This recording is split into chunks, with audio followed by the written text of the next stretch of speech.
Plantons d'abord le décor général.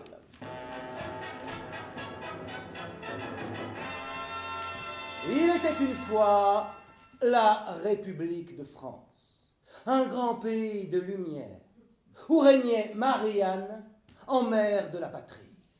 Fougueuse, combattante, nourricière et protectrice, Marianne est belle de par la diversité du peuple qui la compose. Marianne incarne la permanence des valeurs de la République, liberté, égalité, fraternité.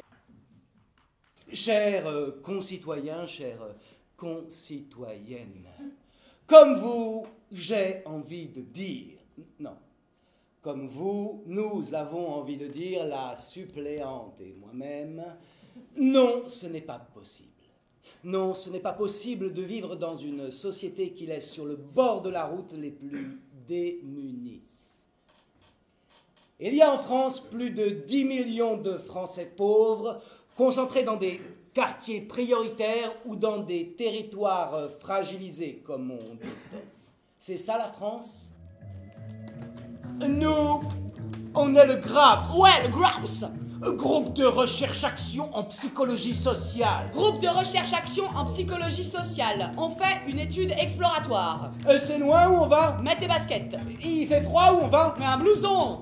On part en maraude pour déambuler, observer, rencontrer, interviewer, écouter. On mène une recherche-action Sur les discriminations. envers les habitants et les habitantes. Du point de vue de leur ressenti, perception et vécu d'injustice. Entretien individuel, collectif, informel, formel. Notre champ d'action, Les jeunes, les femmes, les hommes, les actifs, les inactifs. les structures sociales, éducatives et de loisirs. Les stades, les squares, les points chauds. Les bancs, les places, les jardins publics. On est là, on regarde, on discute. On est le GRAPS. Ouais, le GRAPS. On n'est pas des flicologues. On n'est pas des sauveteurs ou des pompiers. On n'accuse personne. On utilise une méthodologie Psychosocial, ni individuel ni sociétal. mais l'un agit sur l'autre. Et l'autre agit sur l'un. C'est de la balle. La psychosociale.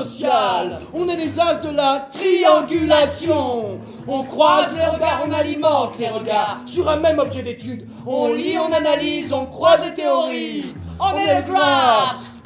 Je vois pas bien. Mets tes a priori à la poubelle. Je vois plus rien. Change de lunettes et décale-toi pour voir le monde, Michel. Change de lunettes et décale-toi pour voir le monde, Michel. On est le GRAPS. Point d'atelier stéréotypé tout en gardant le même nombre de filles au secteur jeune. Je sais pas si vous vous rendez compte, monsieur le directeur, mais c'est compliqué. Oula, Catherine, calmez-vous, hein. J'ai juste peur que Atelier Girly, ça fasse un peu un entre-soi, hein. Oui, ben, au moins, il y aura un entre quelque chose, hein, parce que il y a un an de ça, il n'y avait aucune jeune fille d'inscrite au secteur jeune. Hein. Avec l'atelier Girly, on a réussi à rassurer les parents qui voulaient pas mélanger les filles et les garçons, à faire venir plus de filles qui se sentaient plus libres de parler, moins observées par le cousin du frère du père. Puis, ça peut évoluer vers quelque chose de moins vernis à ongles, si c'est ça qui peut vous rassurer, ou rassurer les élus.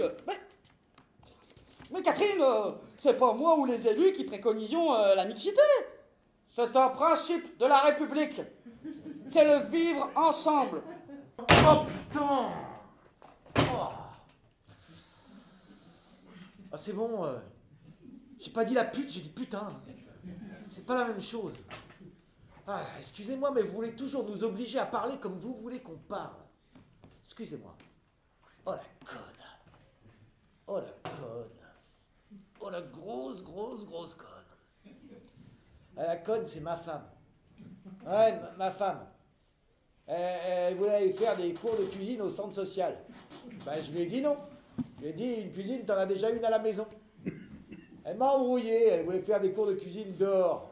J'ai dit oui, je suis sympa, moi. Et elle a commencé les cours de cuisine émancipatoires. Alors, on a mangé des cookies, qui étaient très bons. Et des cakes surprises avec plein de petits trucs dedans. C'était bon.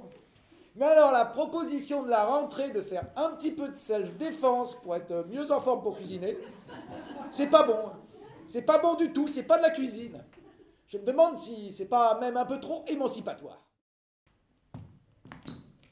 Mais comment tu me vois là? Comme un sauvage, avec des baskets, en jouant à la même calache? arrête de nous exterminer à coups de blanche-flamme. Dans ton jeu vidéo, c'est toi, le héros, le sauveur de la France, qui sauve la France de l'ennemi de l'intérieur. Arrêtez! Arrêtez de sortir vos griffes de chien de loup-garou. Vous voulez que ça se finisse comme dans un film d'horreur? Vous voyez pas qu'on est tous enfermés dans la même cage? Moi, je suis une maman et mes fils, c'est des humains, c'est pas des ennemis de l'intérieur. Le seul intérieur qui les différencie des autres, c'est mon ventre. Je les ai portés dans mon intérieur 9 mois pour qu'ils s'en sortent et vivent. Aujourd'hui, je sais même plus si c'est l'amour de leur maman dont ils ont besoin ou d'une carapace pour résister aux balles perdues. Je crois qu'il est temps de mettre en valeur le savoir des jeunes des banlieues. Ces jeunes, tant décriés, ont constitué des entreprises internationales de denrées agricoles venant du Maroc ou de Hollande, que ce soit en paquets de résine ou en feuilles. Ils se sont forgés une véritable connaissance horticole, ainsi qu'un système d'approvisionnement et d'autodéfense performant. Soutenons les jeunes des quartiers et accompagnons-les pour qu'ils se constituent en holding international. Oh, Marie-Jeanne, là, t'as fumé ou bien, là? T'es pour le jardinage émancipatoire? Non, je crois juste qu'elle rigole. Elle essaye de changer de lunettes. Non, mais c'est vrai, si on arrêtait de voir les banlieues comme le problème, mais plutôt comme le centre. Ah ouais, le centre de la société. Oui, la solution.